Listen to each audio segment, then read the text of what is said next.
السلام علیکم ورحمۃ اللہ۔ آج ہم سلسلہ سیرت صحابیات میں حضرت ام ہانی بنت ابی طالب رضی اللہ تعالیٰ عنہا کا تذکرہ پڑھیں گے۔ بسم اللہ الرحمن الرحیم۔ رب اشرح لی صدری ویسر لی امری واحلل عقدۃ من لسانی یفقہوا قولی۔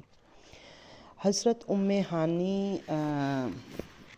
رسول اللہ صلی اللہ علیہ وسلم کی چچا زاد بہن تھیں اور ابو طالب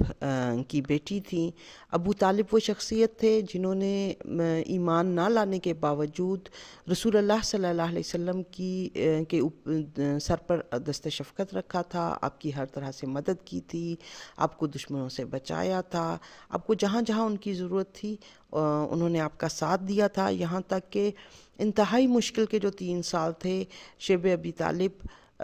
میں جب محصور ہونا پڑا بنو ہاشم کو تو وہ ان کے ساتھ محصور بھی ہو گئے تھے۔ تو ام ہانی جو ہیں ان کے ساتھ بھی رسول اللہ صلی اللہ علیہ وسلم کو خاص شغف حاصل تھا، اس لحاظ سے کہ وہ بھی بہت مہمان نواز تھیں، رسول اللہ صلی اللہ علیہ وسلم کو اپنا گھر پیش کرتی تھیں۔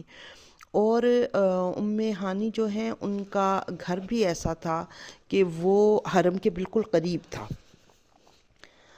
رسول اللہ صلی اللہ علیہ وسلم اپنے گھر کے علاوہ جن گھروں میں بے تکلف آیا جایا کرتے تھے ان میں ایک تو ہمیں دار ارقم کا ذکر ملتا ہے جو ارقم بن ارقم کا گھر تھا، اور یہ ارقم بن ارقم جو تھے یہ ارقم بن ابی ارقم یہ ابو جہل کے بھتیجے تھے، اور یہاں رسول اللہ صلی اللہ علیہ وسلم نے اس گھر کو اسلام کا پہلا مرکز بھی بنایا تھا، اور آپ اس کے دروازے بند کر کے اور خفیہ طور پر صحابہ کرام کو قرآن کی تعلیم بھی دیا کرتے تھے۔ دوسرا گھر جو ہے وہ آپ کی چچا زاد بہن ام ہانی کا تھا، جہاں رسول اللہ صلی اللہ علیہ وسلم کبھی کبھار آرام فرمایا کرتے تھے۔ اور یہ جو ہے ام ہانی یہ بڑی ذہین اور قابل بیٹی تھی ابو طالب کی، اور ان کی والدہ فاطمہ بنت اسد، ان کا بھی تذکرہ ہم کر چکے ہیں، بہت مشہور صحابیہ تھیں، ابو طالب کی زوجہ رضی اللہ تعالیٰ عنہا جو اسلام لے آئی تھیں، اور بچپن میں بھی جب رسول اللہ صلی اللہ علیہ وسلم دادا کی وفات کے بعد ابو طالب کے ہاں رہنے لگے تو یہ آپ صلی اللہ علیہ وسلم کے ساتھ اتنا پیار کرتی تھی کہ اپنے بچوں سے بڑھ کر ان کا خیال رکھتی تھیں، اور اگر کبھی کھانا تھوڑا ہو جاتا تو اپنے حصے کا کھانا بھی آپ صلی اللہ علیہ وسلم کو دے دیا کرتی تھی۔ تو یہ جو ہے ام ہانی کو یہ اعزاز بھی حاصل ہے کہ وہ علی بن ابی طالب کی بہن ہیں، جعفر بن طیار کی بہن ہیں جو حبشہ کے اندر مسلمانوں کے نمائندے تھے، اور نجاشی کے دربار میں انہوں نے ہی تقریر کی تھی، اور جس کے بنا پر نجاشی نے ان کی بھرپور اعانت کا اظہار کیا تھا اور کفار کے جو سفیر تھے ان کو واپس بھیج دیا تھا۔ ایک بھائی جو ہیں ام ہانی کے عقیل، یہ کافی عرصہ بعد مسلمان ہوئے تھے، خود بھی ام ہانی ابتدائی دور کے مسلمانوں میں سے ہیں، لیکن ایسی مسلمان ہیں جنہوں نے اپنے اسلام کو چھپائے رکھا، اور یہاں تک کہ کیونکہ ان کا شوہر جو تھا وہ مسلمان نہیں تھا، اور مشہور روایت کے مطابق نبی صلی اللہ علیہ وسلم جب سفر معراج پر روانہ ہو رہے تھے تو اس رات بھی آپ ام ہانی کے ہاں ہی سو رہے تھے، اور جبریل امین آپ کے پاس آئے اور وہاں سے اس تاریخی اور معجزاتی سفر پر آپ کو ساتھ لے کر گئے۔ حرم کی توسیع کے بعد اب یہ گھر جو ہے یہ ام ہانی کا گھر حرم کے حدود حرم یعنی جو حرم کی عمارت ہے اس کے اندر شامل ہے، لیکن جو ہے عام تو کسی کو نہیں پتہ چلتا کہ وہ کہاں ہے۔ ہاں جو وہاں کے ہیں مختلف لوگ جو وہاں کام کرتے ہیں یا جانتے ہیں، کچھ ایسے لوگ ہیں جن کو کہ اس گھر کے بارے میں معلوم ہے کہ وہ کون سا گھر ہے، کوئی نشانی ہے اس کے جو محراب اور ستون ہیں ان کے اندر، جو کچھ لوگ اس سے واقف ہیں۔ اور ام ہانی بیان کرتی ہیں کہ اس روز عشاء کی نماز پڑھ کر رسول اللہ صلی اللہ علیہ وسلم ان کے گھر لیٹ گئے تھے، اور پھر صبح کی نماز کے وقت انہوں نے یہ قصہ آپ کو سنایا تھا کہ وہ راتوں رات جو ہے وہ سات آسمانوں کی سیر کر کے آئے ہیں اور بیت المقدس بھی گئے ہیں۔ ام ہانی کے نام میں اختلاف آیا ہے۔ بعض روایات کے اندر ان کا نام فاختہ یا فاطمہ یا ہند تھا، اور ام ہانی جو ہے وہ ان کی کنیت تھی جو انہوں نے اپنے بیٹے ہانی کے نام پر اختیار کی تھی۔ اور ام ہانی کا نکاح جو ہے وہ حبیرہ بن ابی وہب بن عمر بن عائز بن عمران بن مخزومی سے ہوا تھا، اور حبیرہ بن ابی وہب فتح مکہ تک حالت شرک میں تھا، اور پھر جب نبی صلی اللہ علیہ وسلم نے مکہ فتح کیا تو وہ نجران بھاگ گیا، اور نجران سے اس کی واپسی اور قبول اسلام کے متعلق کوئی روایت نہیں ملتی ہے۔ ام ہانی جو ہیں وہ ان کے اسلام قبول کرنے کے اوپر سب اہل سیر کا اتفاق ہے، البتہ اس کے زمانے میں اختلاف ہے۔ بعض نے کہا کہ وہ فتح مکہ کے موقع پر مسلمان ہوئی، اور بعض نے کہا کہ وہ ابتدائی دور کے اندر ہی مسلمان ہو گئی تھیں، لیکن انہوں نے اپنا اسلام چھپا رکھا تھا، اور نبی صلی اللہ علیہ وسلم سے بہت عقیدت رکھتی تھی، اور آپ صلی اللہ علیہ وسلم کو بھی ان کا بے حد لحاظ تھا۔ فتح مکہ کے موقع پر جن مشرکوں کو ام ہانی نے اپنے گھر میں پناہ دی تھی، رسول اللہ صلی اللہ علیہ وسلم نے ان کی اس پناہ کا بہت جو ہے وہ خیال رکھا تھا۔ کہتے ہیں کہ جب حضرت ام ہانی تھی، انہوں نے دو مخزومیوں، حارث بن ہشام مخزومی اور زہیر بن امیہ، ان دو کو جو بہت پکے کافر تھے، اپنے گھر میں فتح مکہ کے موقع پر پناہ دی، تو حضرت علی جو ہیں وہ تلوار سونت کر آگے اپنے بہن کے گھر، اور ان دونوں مخزومیوں کو قتل کرنا چاہا کہ یہ واجب القتل ہو چکے ہیں۔ ام ہانی نے کہا کہ نہیں، انہوں نے میرے پاس پناہ لی ہے اور میں ان کو ہرگز قتل نہیں ہونے دوں گی، اور حضرت علی پر اپنا دروازہ بند کر لیا۔ اس کے بعد ایک روایت میں آتا ہے کہ ان دونوں مخزومیوں کو گھر چھوڑ کر، اور ایک روایت کے اندر آتا ہے کہ ان کو ساتھ لے کر رسول اللہ صلی اللہ علیہ وسلم کی بارگاہ میں حاضر ہوئیں، اور حضور نے ام ہانی کو دیکھ کر فرمایا مرحبا و اہلاً جا ام ہانی، کیسے آنا ہوا؟ تو ام ہانی نے عرض کیا کہ یا رسول اللہ، میں نے ان دونوں کو پناہ دی ہے اور علی ان کو قتل کرنا چاہتے ہیں۔ حضور صلی اللہ علیہ وسلم نے فرمایا جس کو تو نے پناہ دی، اس کو میں نے بھی پناہ دی۔ اور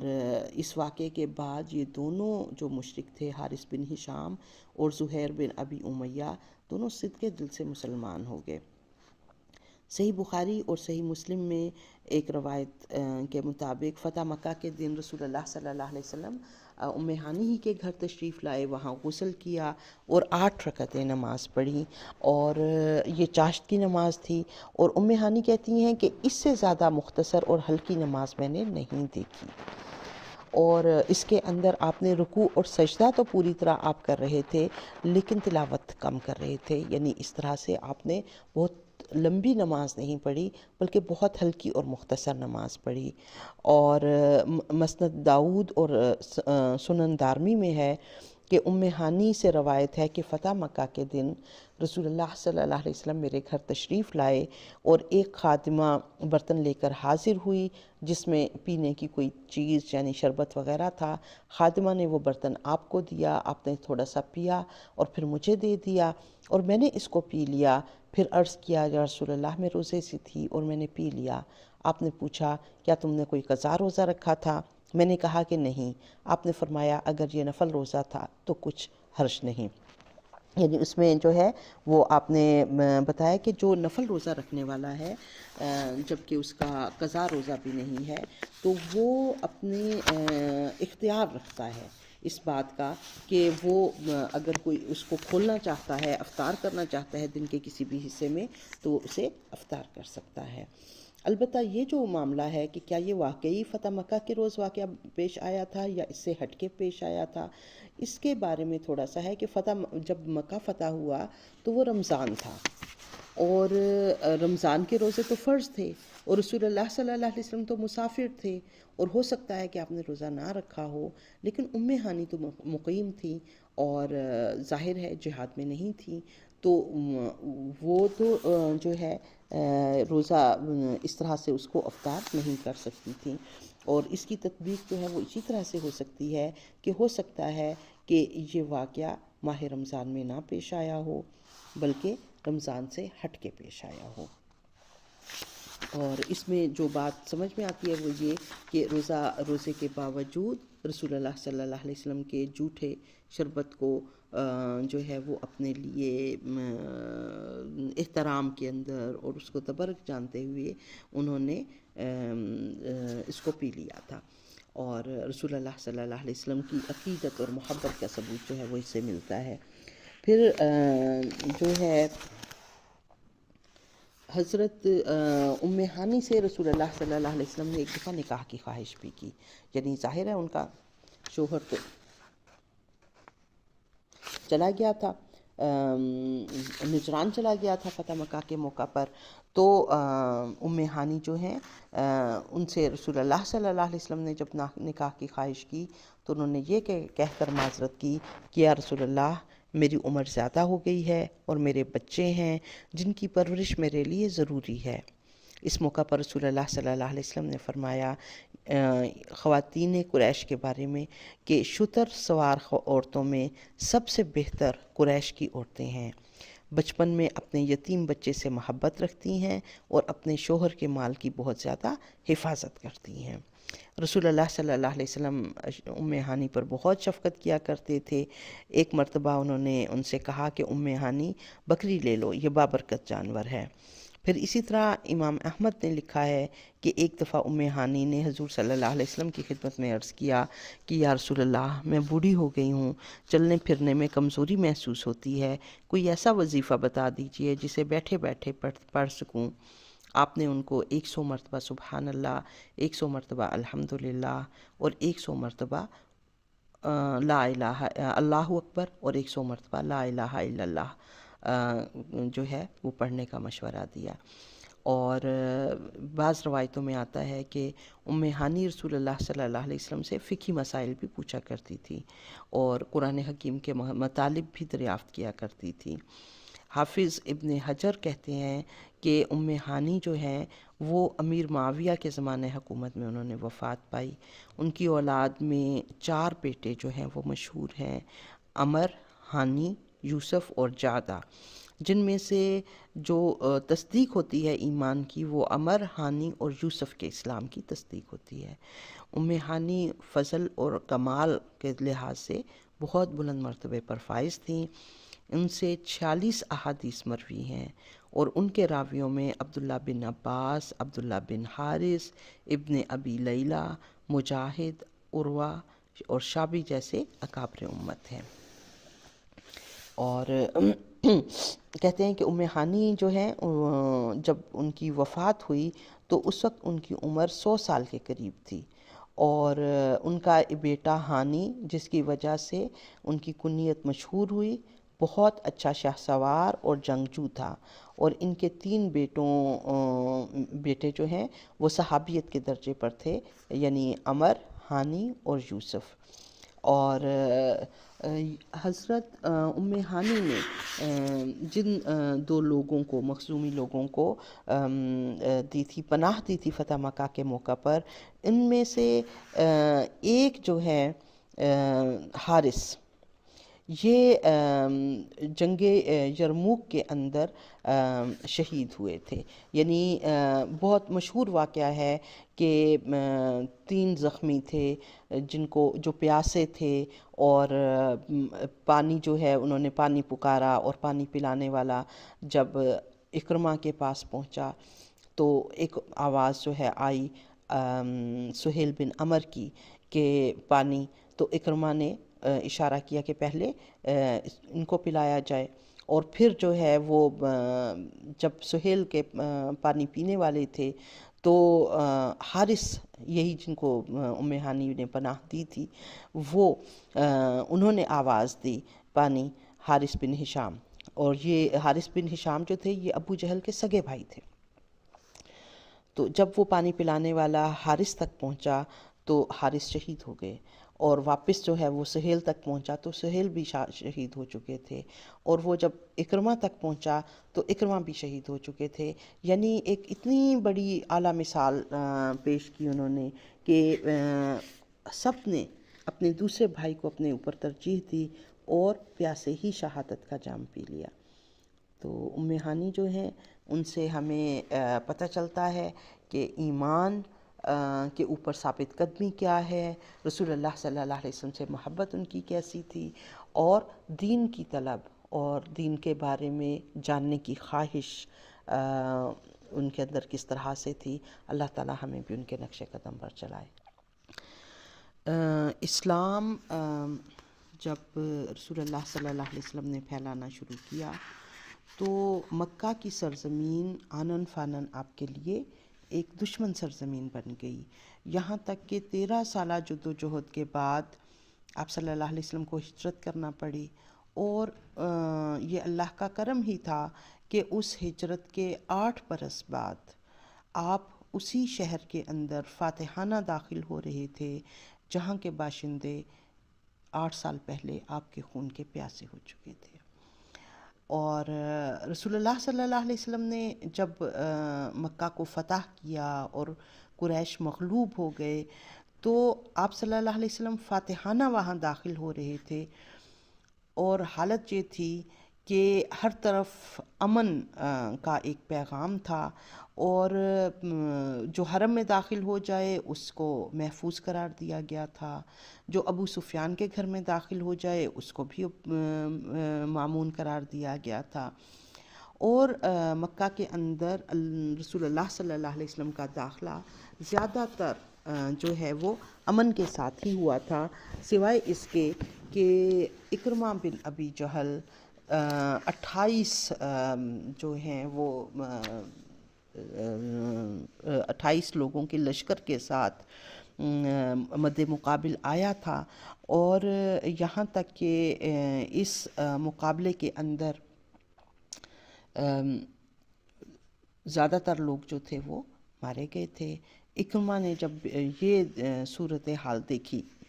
تو فرار کی راہ اختیار کر لی تھی۔ اکرمہ کے مقابل اکرمہ ہی کے جاہلیت کے اندر اپنے گہرے دوست خالد بن ولید تھے جو کہ مقابلہ کر رہے تھے، اور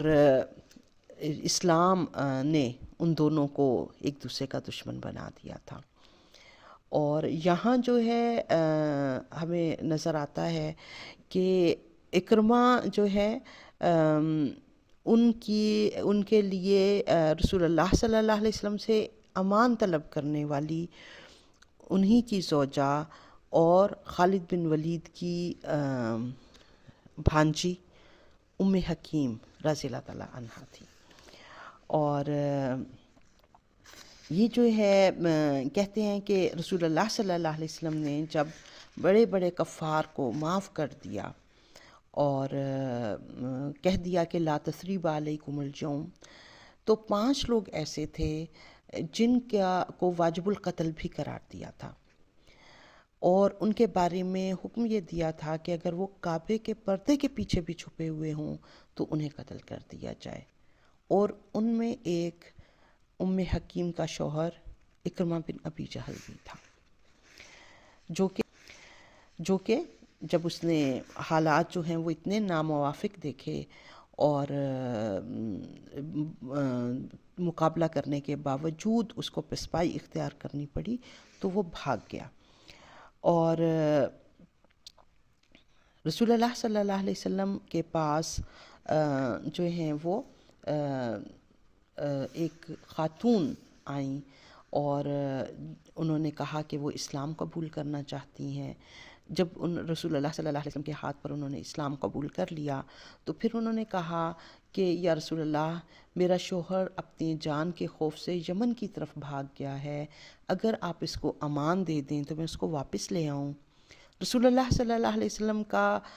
رحمت کا دریا جوش پر تھا، آپ بس سب کو معافی کیے چلے جا رہے تھے، آپ نے یہ بھی نہیں پوچھا کہ تمہارا شوہر ہے کون، اور بلا تعامل فرمایا جاؤ میں نے اس کو امان دی۔ رسول اللہ صلی اللہ علیہ وسلم کا یہ ارشاد سن کر ان خاتون کی خوشی کا کوئی ٹھکانہ نہیں رہا، کیونکہ ان کا شوہر ایسا شخص تھا جس کی اسلام دشمنی مسلم تھی،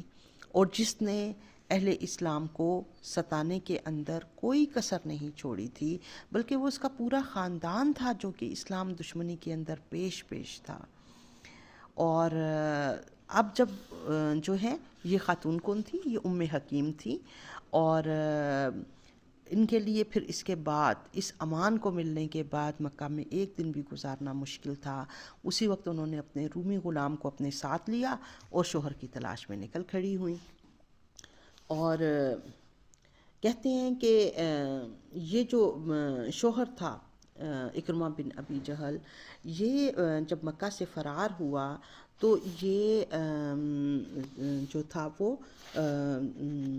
کشتی کے اندر سوار ہوا، اور پھر ایک ایسا واقعہ پیش آیا جس نے کہ اس کی زندگی ہی کو بدل دیا۔ ہم ذرا سا ام حکیم کو دیکھتے ہیں کہ ام حکیم کا شمار رسول اللہ صلی اللہ علیہ وسلم کی مشہور صحابیات میں ہوتا ہے، اور ان کی جو ہے وہ کنیت ہی کا ذکر جو ہے کتابوں کے اندر ملتا ہے، ان کا اصل نام نہیں ملتا، اور ان کا تعلق قریش کی مشہور شاخ بنو مخزوم سے تھا، اور ان کا سلسلہ نسب اس طرح سے ہے: ام حکیم بنت حارث بن ہشام بن مغیرہ بن عبداللہ بن عمر بن مخزوم بن یکتا بن مرہ بن کعب بن لوئی، اور والدہ کا نام فاطمہ بنت ولید بن مغیرہ تھا، یعنی یہ ولید بن مغیرہ کی نواسی تھیں، اور حضرت خالد بن ولید سیف اللہ کی بہن تھی۔ ام حکیم جو ہیں انہوں نے جس گھرانے میں آنکھ کھولی تھی وہ کفر و شرک کا گہوارہ تھا، اور ان کے والد ابو عبد الرحمن حارث بن ہشام ابو جہل عمر بن ہشام کے حقیقی بھائی تھے، اور دونوں بھائی اسلام دشمنی میں بہت سخت تھے، اور یہی حال والدہ کا تھا اور ماموں خالد بن ولید کا تھا۔ ظاہر ہے کہ اس ماحول میں ان کا اسلام ان کے نور سعادت سے اسلام کے نور سعادت سے ان کا بہریاب ہونا محال تھا، اور شادی بھی جب ان کی ہوئی تو اپنے ہی چچا ابو جہل کے بیٹے اکرمہ سے، جو کہ اسلام دشمنی میں پیش تھے۔ تو اس طرح سے ام حکیم ان لوگوں کے درمیان تھی، ان دو خاندانوں کے درمیان تھیں جو اسلام کے بڑے ہی کٹے دشمن تھے۔ 2 ہجری کے اندر جب ابو جہل غزوہ بدر کے اندر مارا گیا تو اکرمہ بن ابی جہل نے اپنے باپ کا چھوڑا ہوا کام جو تھا اس کو تکمیل پر پہنچانے کا بیڑا اٹھا لیا، اور فتح مکہ تک ہر میدان میں مسلمانوں کے مقابلے میں آتا رہا، اور غزوہ احد کے اندر وہ اپنی بیوی یہی ام حکیم ان کو بھی ساتھ لے کر گیا تھا۔ خالد بن ولید اور اکرمہ بن ابی جہل نے مل کر مسلمانوں کو نقصان پہنچایا تھا۔ غزوہ احزاب کے اندر بنو کنانہ کو ساتھ لے کر مدینہ منورہ پر چڑھائی کی تھی، اور 8 ہجری میں جب مسلمانوں کے حلیف قبیلہ بنو خزاعہ کے قتل و غارت کے اندر حصہ لیا تھا، جب صلح حدیبیہ کا معاہدہ جو ہے وہ عملاً توڑ ڈالا، جس کے نتیجے میں رسول اللہ صلی اللہ علیہ وسلم نے مکہ پر چڑھائی کی تھی۔ اور فتح مکہ کے موقع کے اوپر بھی بس یہی اکرمہ بن ابی جہل ہی تھا جس نے خالد بن ولید کے مقابلے کے اندر باقاعدہ جو ہے وہ تلواروں سے لڑائی کی تھی، اور وہ جو ہے ام حکیم کے حقیقی ماموں تھے، اور رشتہ میں اکرمہ کے چچا بھی تھے، یعنی اکرمہ کا والد ابو جہل اور خالد بن ولید آپس میں چچا زاد بھائی تھے، اور ظاہر ہے خالد بن ولید تو فتح مکہ سے کچھ عرصہ پہلے ہی مسلمان ہو گئے تھے، لیکن ان کا یہ اقدام بھی اتنا گہرا دوست اور جنگوں کا ساتھی اسلام لے آیا، لیکن اکرمہ بن ابی جہل کو راہ راست پر نہیں لا سکا۔ اور پھر کیا ہوا کہ اکرمہ نے جب دیکھا کہ اب فتح مکہ کے موقع پر اب اس کی نہیں چل رہی اور کسی بھی طرح وہ اسلام کا بال بیکا نہیں کر سکتا۔ جب اکرمہ نے دیکھا کہ اب وہ کچھ نہیں کر سکتا تو وہ نجران یمن کی طرف بھاگ گیا، اور ادھر ام حکیم، ان کے والد حارث بن ہشام اور والدہ فاطمہ بنت ولید تینوں رسول اللہ صلی اللہ علیہ وسلم کی خدمت میں حاضر ہوئے اور صدقے دل سے اسلام قبول کر لیا۔ ام حکیم کو اپنے شوہر سے بہت محبت تھی اور ان کو یہ گوارا نہیں ہوا کہ وہ تو اسلام لے آئیں، لیکن ان کا شوہر کفر اور شرک کی دلدل میں پھنسا رہے۔ چنانچہ انہوں نے نبی صلی اللہ علیہ وسلم سے اکرمہ کے لیے امان طلب کی اور کہا کہ ان کے شوہر کو امان دے دی جائے۔ رسول اللہ صلی اللہ علیہ وسلم نے بغیر جانے کہ وہ شوہر کون ہے امان عطا کر دی، اور وہ اکرمہ کی تلاش میں ساحل بحر کی طرف چلی گئیں۔ ادھر جو ہے اکرمہ جب بھاگ کر بحیرہ کلثم کے ساحل پر پہنچے تو یمن میں جانے والی ایک کشتی جو تھی وہ تیار تھی، اس پر بیٹھ گئے۔ کچھ دور جب آگے گئے تو کشتی باد مخالف کی لپیٹ میں آ گئی، اور اکرمہ نے لات اور عزیٰ کو پکارنا شروع کر دیا، اور جب بہت زیادہ جھکڑ چلنے لگے اور کشتی جو ہے وہ اس کا بچنا محال ہو گیا تو ملاحوں نے کہا کہ اب اور کسی کو نہیں، بس یہ اللہ کو پکارنے کا وقت ہے، لات و عزیٰ کشتی کو بھنور سے نہیں نکال سکتے۔ یہ بات جو ہے یہ اکرمہ کے دل پر اثر کر گئی، اور کہتے ہیں کہ اس موقع پر اکرمہ نے دعا کی، اے اللہ میں عہد کرتا ہوں اگر اس طوفان نے مجھے زندہ چھوڑ دیا تو میں خود کو محمد صلی اللہ علیہ وسلم کے سامنے پیش کر دوں گا، وہ بڑے رحیم و کریم ہے، امید ہے کہ مجھ سے مواخذہ نہ فرمائیں گے۔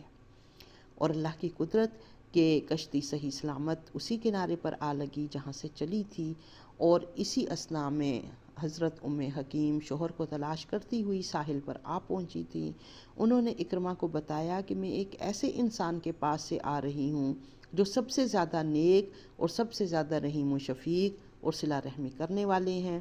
میں نے ان سے تمہارے لیے امان حاصل کر لی ہے، اب میرے ساتھ ان کی خدمت میں چلو۔ اکرمہ فوراً مان گئے اور حضرت ام حکیم کے ساتھ بارگاہ رسالت میں حاضر ہوئے۔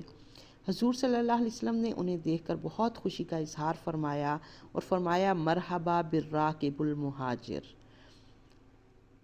یعنی اے پردیسی سوار خوش آمدید،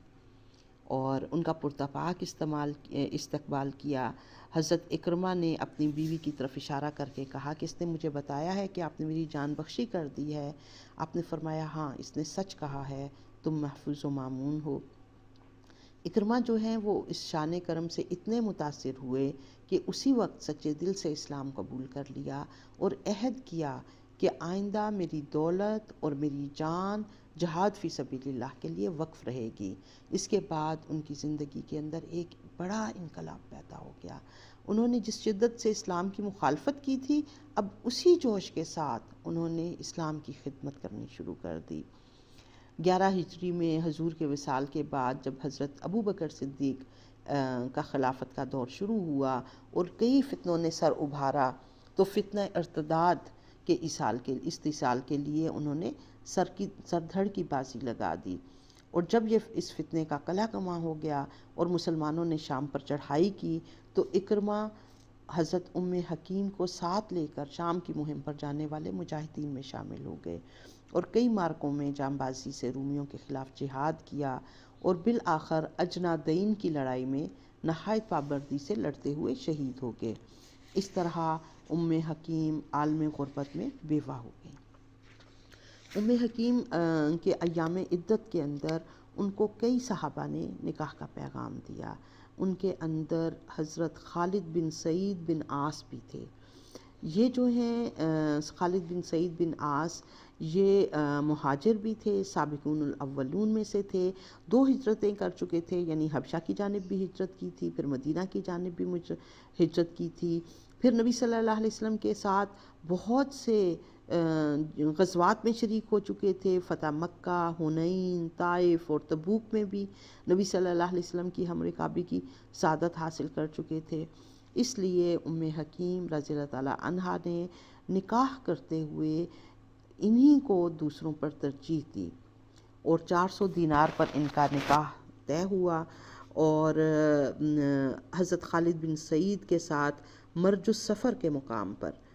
جو ہے وہ ان کا نکاح ہوا۔ یہ جگہ عراق کے اندر دمشق کے پاس ہے۔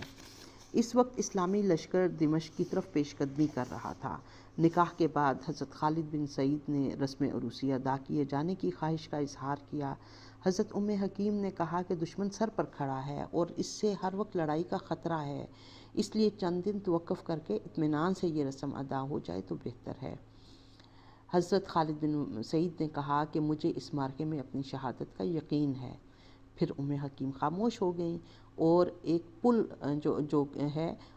کنترات حکیم، وہاں پر ان کی رسم عروسی ادا ہوئی۔ صبح کو دعوت ولیمہ ہوئی۔ ابھی لوگ کھانے سے فارغ نہیں ہوئے تھے کہ رومیوں نے حملہ کر دیا، اور ایک قوی ہیکل رومین جو سب سے آگے تھا اور مسلمانوں کو للکار رہا تھا، اس پر خالد بن سعید تیر کی طرح جھپٹے اور اس کے مقابلے کے لیے نکلے اور بڑی بہادری سے لڑے، لیکن اسی کے ہاتھوں جام شہادت پیا۔ اس کے بعد عام لڑائی ہوئی، اور کہتے ہیں کہ اس لڑائی کے اندر حکیم جو ہیں انہوں نے اپنی شوہر کی شہادت کا منظر اپنی آنکھوں سے دیکھا تھا۔ وہ نہایت جوش سے اٹھیں، اپنے کپڑوں کو باندھا اور خیمے کی چوب اکھاڑ کر لڑائی میں شریک ہو گئیں، بالکل زخمی شیرنی کی طرح بڑھ بڑھ کر حملے کیے، اور یہاں تک کہ اپنی اس چوب سے جو انہوں نے خیمے کی چوب اکھاڑی تھی اس سے رومیوں کو مار گراتی تھیں، اور اس مارکے میں ان کے ہاتھ سے 7 رومی جہنم واصل ہوئے۔ ایک روایت میں ہے کہ حضرت حکیم یرموک کی ہولناک جنگ میں بھی شریک ہوئیں اور دوسری خواتین کے ساتھ مل کر رومیوں کے خلاف بڑی دلیری سے جنگ کی۔ حکیم کے مزید حالات جو ہیں وہ کتب سیر میں نہیں ملتے، نہ ان کی وفات کا ذکر ملتا ہے اور نہ ان کی اولاد کے بارے میں کوئی ذکر ملتا ہے۔ بہرحال ان کی زندگی جو ہے بہت بڑی مثال ہے کہ ایک وفاشار بیوی، ایسی بیوی کہ جو محض دنیا کے لحاظ سے اپنے شوہر کے ساتھ نہیں، بلکہ جو ہی انہوں نے ہدایت اختیار کی، اسلام کو اختیار کیا، ان کی سب سے بڑی خواہش یہ تھی کہ ان کا شوہر جو کہ اسلام کا اتنا بڑا دشمن ہے، کسی طرح اس کو بھی امان مل جائے اور وہ بھی دائرہ اسلام میں داخل ہو جائے۔ اور پھر یہ ہے کہ ساری عمر اس کے ساتھ جہاد کے اندر گزاری، اور پھر جب اکرمہ کی وفات ہوگی، شہادت ہوگی، تو اس کے بعد جن صحابی کا انتخاب کیا نکاح کے لیے، وہ بھی ان کی سیرت کے اعتبار سے، وہ بھی ان کے ایمان کے لحاظ سے، اور یہ اعزاز بھی حاصل ہوا کہ محض چند گھڑیوں کی جو ہے وہ شادی کے بعد ان کے شوہر کو شہادت کا شرف ملا، اور انہیں ایک شہید کی بیوہ ہونے کا۔ تو اللہ تعالی ہمیں بھی بہترین ایمان عطا کرے، اور ہمیں اسلام کے لیے بہترین قربانیاں دینے والا اور اس کے لیے جانفجوشی اختیار کرنے کی توفیق عطا فرمائے۔ وما علینا الا البلاغ۔ السلام علیکم۔